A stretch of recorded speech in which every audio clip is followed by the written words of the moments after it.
Welcome to the Psychology World podcast. I'm Connor Whiteley, bringing you psychology news, articles, and other interesting psychology-related articles. Where you can find the podcast notes and more interesting psychology-related things, and you can get your free 8 psychology book box set at connorwhiteley.net. Now let's get on to the show. Hi everyone, and welcome to episode 188 of the Psychology World podcast with me, Connor Whiteley. And today's episode is on why are people fascinated with serial killers.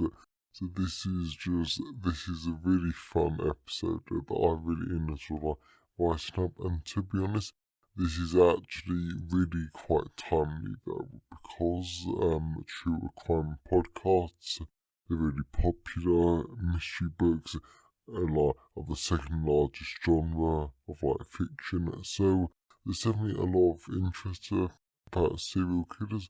So this would be a great episode actually looking into it, because if you think about it, it's really weird that we're interested in serial killers and the darker side, when hopefully none of us will ever be involved in it directly. And it's the 14th of January 2023 as I record this. So moving on to the psychology news section, been reading from the British Psychological Society Research Digest. And all of these tend to focus on New Year's resolutions. So the first one is, embrace discomfort rather than avoid it. Working towards a goal that can often be uncomfortable. Say you want to become a better public speaker, you will have to get up and practice speaking in front of others, and that will likely feel awkward at first. As a result, you might feel that the negative emotional experience is not worth it, and give up on your goal. But what if we reframe our attitude towards discomfort, seeing it as a sign of progress and something to be strived for rather than avoid? A study from last year suggests that this way of thinking can motivate people to work more towards their goals. So personally, I would just say right off the bat, I would not want to become a better public speaker simply because you would have to get up and practice in front of other people, and I just would not want to do that. I really admire people that do want to do it, and if that's something that you want to do, then go for it, because you'll be a lot better at it than me. But personally, just no. Yet the idea of actually seeking out discomfort and seeing it as a sign of progress is actually a great idea though, because this is right. Whenever we want to strive towards a goal, we always think that it's going to be difficult and is uncomfortable. But that sign of the discomfort is a sign that we're trying, we want to be better, and that can only be a positive thing. So whatever you want to do this year, and if you experience discomfort, then let's see it as a positive, because it means that you're trying for it, and that is a really good thing. And to be honest, you're probably doing better than tons of other people in the world, who would just tend to give up on their goals at the first sign of discomfort. So the second one is, copying in your friends' strategies could make you more motivated. Rather than just trying to motivate yourself alone, it could be useful to copy a strategy that a friend uses. That's according to research published in 2020, looking at the effectiveness of different motivation strategies amongst people who wanted to exercise more. participants who asked friends for strategies and tips spent more time exercising and were more motivated than those who were given exercise strategies by researchers themselves. So this next one definitely focuses more on the social psychology aspect of it though, because at the end of the day, humans are very social creatures, and we are a part of a social group. But in this social context, the researchers, they could possibly be seen as the out group, and our friends are the in group.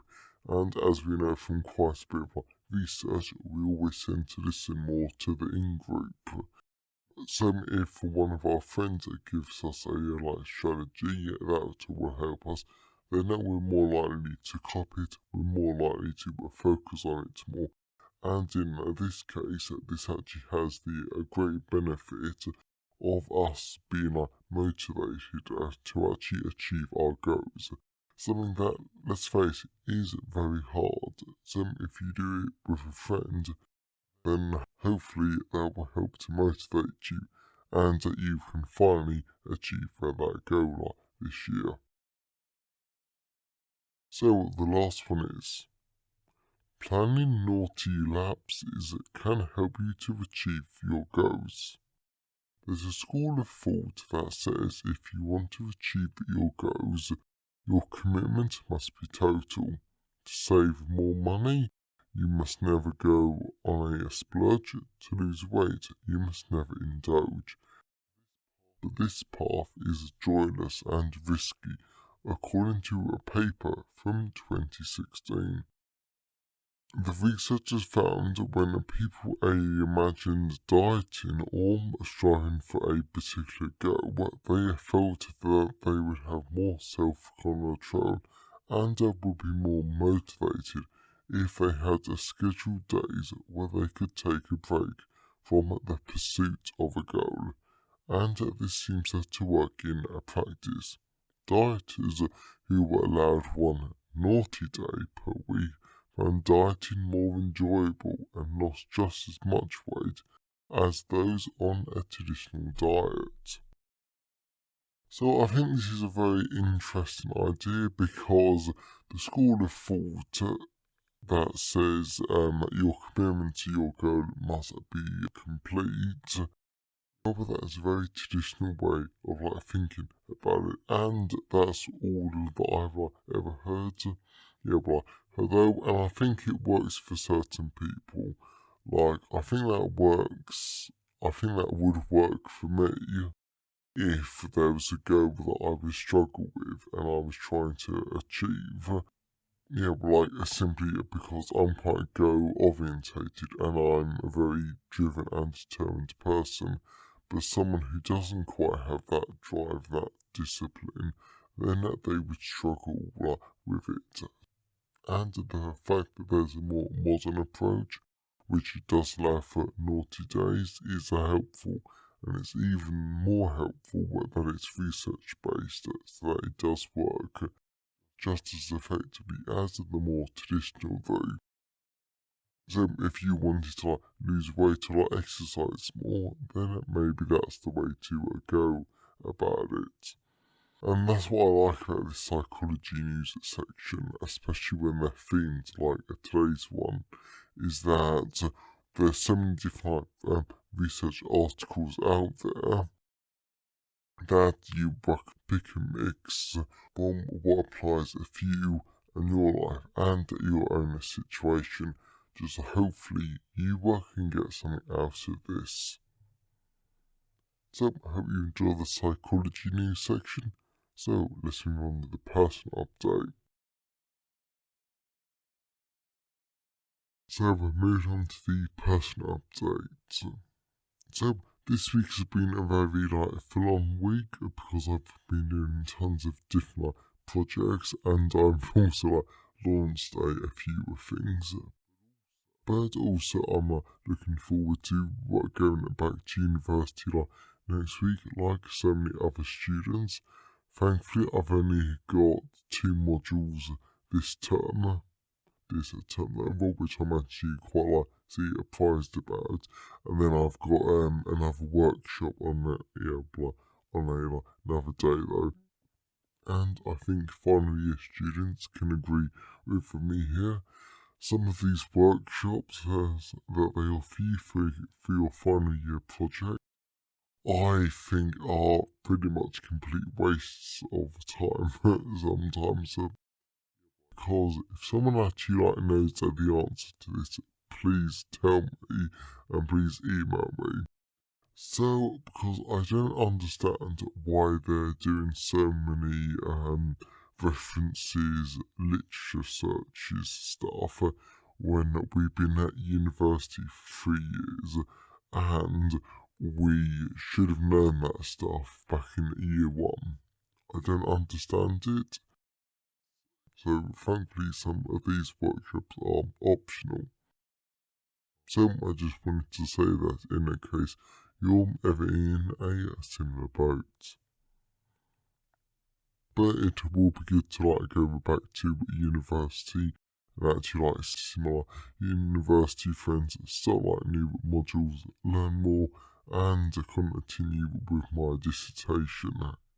Because I think we're going to have a meeting this week, and then it's one more week of data collection. And then we should start the analysis, and that will be really interesting. So I am excited about that. And fitting with today's theme for this episode is that this week I launched a mystery and crime fiction Kickstarter. So what the criminally good stories Kickstarter is that if you like mystery and fiction short stories, then you can get 100 of them. Form a great bargain price. So I've written all of these 100 short stories, and they're divided into 5 collections. So if you're interested in detective fiction, private investigator fiction, crime, cross-genre, so that's mystery with science fiction and fantasy elements, and romantic suspense fiction, then definitely check out that Kickstarter. Links in the podcast description and on the blog post at connorwhiteley.net/podcast. And as always, I always love to know your thoughts and feelings on today's episode. So you can always email me, connorwhiteley@connorwhiteley.net. You can always leave a comment as show notes at connorwhiteley.net/podcast. And you can always tweet me on Twitter at sci-fi-whiteley. I always love to hear from all of you because it really helps make the podcast feel more like a conversation. And you can always leave a comment on the Facebook post at Connor Whiteley, psychology author. And today's episode has been sponsored by Criminal Profiling, the forensic psychology of FBI and statistical profiling. So this has to be my best-selling book. It's the book that I get the most emails about. It's the most popular, and it's my most well-reviewed book. So this is just such a great book that I really love though, and tons of other people do. And before you roll your eyes, this is a psychology podcast. And I just want to say up front, criminal profiling is not psychology. So what this great book actually does is that it tells you, to be honest, the brutal truth about profiling. Why FBI profiling doesn't work, what is it in though, what does the research say, and to be honest, it's quite laughable what they include as a research, but that's part of what makes this such an interesting book though, because so many books on the market make FBI profiling sound to be this divine thing that cannot be stopped.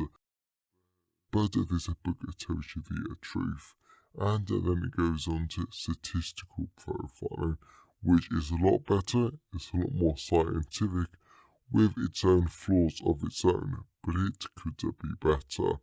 So this is just such an interesting book that really does help expose the truth about criminal profiling. So what you both can get that from all major ebook retailers, and you can get the paperback and the hardback version from Amazon, your local bookstore or local library if you request it. And you can also buy the ebook directly from me at payhip.com/Connor Whiteley, and buying direct from authors like supporting a Kickstarter or buying the books directly from my Payhip store. That just helps to support me as an author better because I get more of the money, and it supports me as the creator more than the larger retailers that we all know and love. So we now have the personal updates done, let's move on to the content part of today's episode. So moving on to the content part of today's episode. So we're going to be talking about why are people fascinated by serial killers. This is just, this is really my favourite topic from mine, and this will be a lot of fun to explore. So let's dive into it. So personally, I cannot deny that I'm one of these people interested in crime and murder and negative events. And whilst I will never ever be a true crime reader or podcast listener, I do find myself reading and listening to cases on the news, reading crime and mystery fiction, and other smaller ways that expose me to the darker side of human nature. And I even think that once in a while we actually cover something a little dark on the podcast. However, I think we can all agree that people are fascinated by serial killers, and this isn't anything new since Aristotle commented back on this in 250 BCE with the following quote, open quote, objects which in themselves we view with pain, we delight to contemplate when reproduced with minstrel fidelity, such as the forms of the most ignoble animals and of dead bodies. Close quote. Therefore, even back in ancient Greece, you can see how people were thinking about dead bodies, and this fascination has only increased over the past 1,000 years, leading to some researchers to propose that this allure of destruction and death could have a physiological basis. One piece of evidence for this idea is that our brains and our physiology show a greater response to negative stimuli than positive ones, meaning people are stimulated more by negative events, and this is why the media also focuses on negative stories, since people are more drawn to stories about destruction and death. Typically, this phenomenon is called morbid curiosity, and this encompasses people's fear and excitement that draws their attention to death and terror. And this is very used by endless amounts of podcasts, books, movies, and TV shows. But all of these forms of entertainment try to help give people something to satisfy their hunger for more information about death and terror. In fact, and I personally find this very disturbing, But murderabilia, the collecting of things that are connected to murders, is a pricey industry, with the industry selling all sorts of things connected to famous crimes, like hair, murder weapons, sketches, as well as drawings of killers. At the end of the day, morbid curiosity is all about excitement and fear. And personally, I don't know anything that would be more fearful and exciting than going into someone's house and seeing that they had a weapon used in a famous murder. That would be a brilliant conversation starter and stopper. And I think using that as a conversation stopper would just be fascinating. Fear. Let's face it, serial killers, murderers, and all of those extreme criminal types, they scare us and they provoke a fearful response. This is good from a survival point of view because we all fear things that can harm us, and having a fear response helps us to avoid harmful things. So we constantly monitor things that can and will harm us. This is because fear is a natural response that humans have to a horrific event, and as much as we try to close our eyes, we know that we have to open them at some point. Having a closed eyes to the dangers of the world will not keep us safe. Therefore, some researchers argue that we're interested in serial killers, murderers, and other criminals in the real world, so that we can have a better understanding of the dangers. Personally, I do understand this, but again, I prefer to do this in like fictionalized ways. Yet I do understand why some people want to hear about the true crimes, because they're real, obviously, and they're darker than a lot of what they show on TV.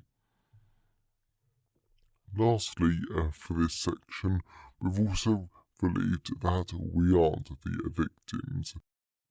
And by watching, listening, and reading about true crimes, people might be provided with information about how to survive a similar situation, or perhaps avoid becoming the target of a violent act altogether.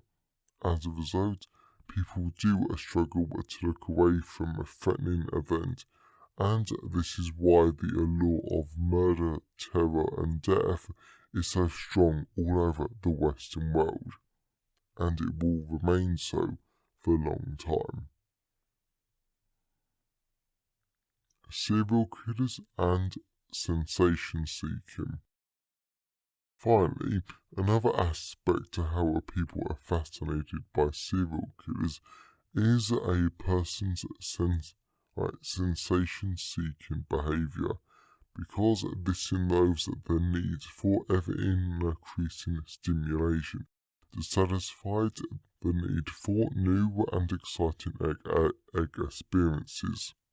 Sometimes this sensation seeking comes in the form of risky behaviors like skydiving and mountain climbing, or betting on horses.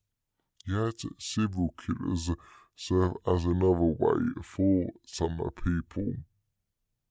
Since learning about serial killers, their terrifying ways of stalking and hunting victims, and the long, often twisted road to finally get justice for the victims can be stimulating to some people. Now, I say some people because even though I read and I write and I watch enough entertainment with serial killerism, I just don't want to know about real life serial killers. I don't know why, it's just my own personal preference. However, I will note that the downside of that sensation-seeking behaviour is that over time, greater and greater amounts of stimulation are needed to satisfy the need for exciting and new experiences. Conclusion. In this episode, we looked at a lot of reasons why people are fascinated with serial killers, and if we bring it all right together, we have these reasons.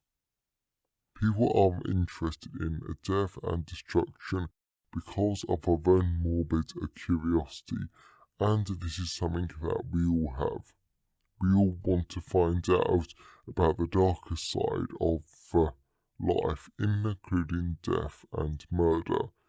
Also, people's fear response makes them focus on serial killers because they want to learn about these darker events, so perhaps they could learn from them or fulfill their own need for sensation and stimulation. As at the end of this episode, I want to wrap up by saying that I won't be reading, listening or watching any crime or any true crime programs any time soon. Yet tonight, as I write this, I'll probably read a mystery with a dead body in or something. Vast majority of the people enjoy learning about death and terror. That is simply a part of our culture. And as psychologists, I certainly think that is something that should fascinate us, but maybe also scare us, just a little. So I really hope that you enjoyed today's episode. I know that I did. I think serial killers is just such a great area to look at. And this is something that we will definitely look at in the future. And if you're interested in stuff like murder, crime, and thefts, then definitely check out the Criminally Good Stories Kickstarter, where you reckon to get 100 great, gripping, sensational mystery stories for a bargain price. Links in the podcast description below. It's all already funded and there's plenty of excitement about it. So definitely check that out if you want to be part of the excitement. And if you know anyone who would enjoy today's episode, then please share it with them. I'm always really grateful when you wonderful people help spread the word about the podcast. And definitely check out Criminal Profiling. It's a great book and it will really help you to understand the truth about criminal profiling. Available in all the usual places, and you can buy it directly from me at payhip.com/Connor Whiteley. So have a great day everyone, and I'll see you next time. Thanks for listening today. I hope you enjoyed it. If you want to see the show notes, then please go to connorwhiteley.net. And if you want a free 8-book psychology box set, then please go to connorwhiteley.net. Have a great day, and I'll see you next time.